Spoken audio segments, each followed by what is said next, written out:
warming is one of the biggest issues in the world today, affecting farming, crop maintenance and food supply.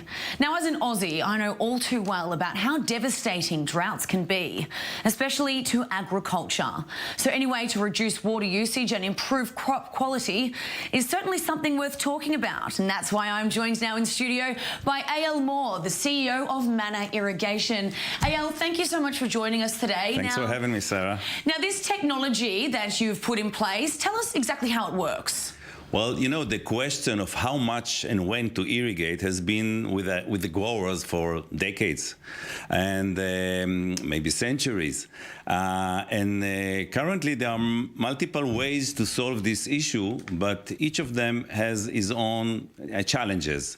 What we took is a different approach and taking this complex decision and turn it into actionable recommendations, irrigation recommendations, without the need to install any hardware in the field. No soil sensors, no plant sensors, no transmitters, no equipment, nothing. Like zero footprint. And this, I understand as well, the reason why you don't have to put these things into the field is because you're using satellites. Is that correct? Explain that to me. Satellite is one of the main source of data that we are using. We're using multiple constellations, the American, the European, and others.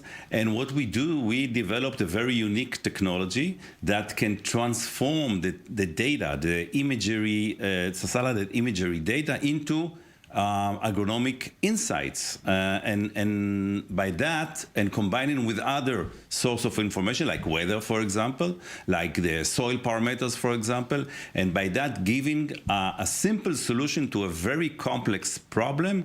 How much and when do I irrigate my fields? Because we know less water, of course, is not good, but also too much water is not good for the plants. So you have to get to be in the optimum. It's a very challenging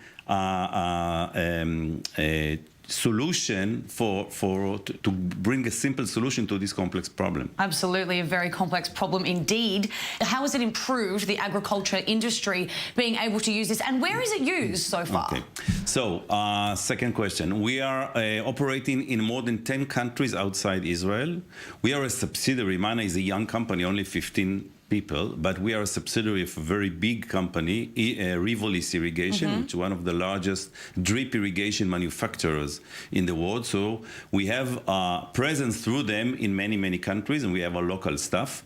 So the value that we bring to our growers is two things, I would say two major things. First, peace of mind. That's the immediate thing, that the feedback that comes back to us, peace of mind. They take this burden of making irrigation decisions off their list, okay? This is one thing. The second is improve water use efficiency. What is water use efficiency? Is like return, return on investment. It's like return on water. How much yield you get for a given amount of water. So we increase this significantly. And we could support more than 45 crops. So we get these feedback from multiple, both field crops and plants. And is it cost effective for the people who are using this? Yeah, our solution is very affordable. You pay an annual subscription per hectare per year, meaning that you can start with low cost and pay as you go. One good thing about Manna is that this solution good for a large variety of customers. I have been in one of our largest customers in Brazil, who has hundreds of hectares of coffee plantations. At the same time, the same solution, by using a Samsung smartphone, is used by a local Indian grower who grows sugarcane less than 1 hectare.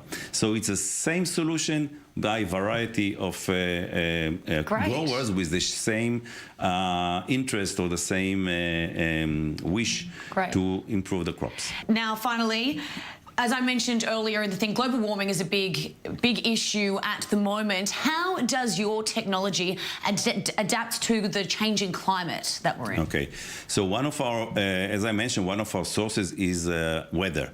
We get hyperlocal weather data with 3 data sets. What was the last 10 years multi-year averages? What was the current data set, meaning what happened yesterday? And the forecast, what will happen 7 to 10 days ahead. Well, as I mentioned, I'm Australian. Australia, and I have a lot of farmer friends, so this sounds something they would be very interested in. We do operate in Australia, by the way. Good to hear. I'm glad. Eyal Mor, CEO of Manna, thank you so much for joining us.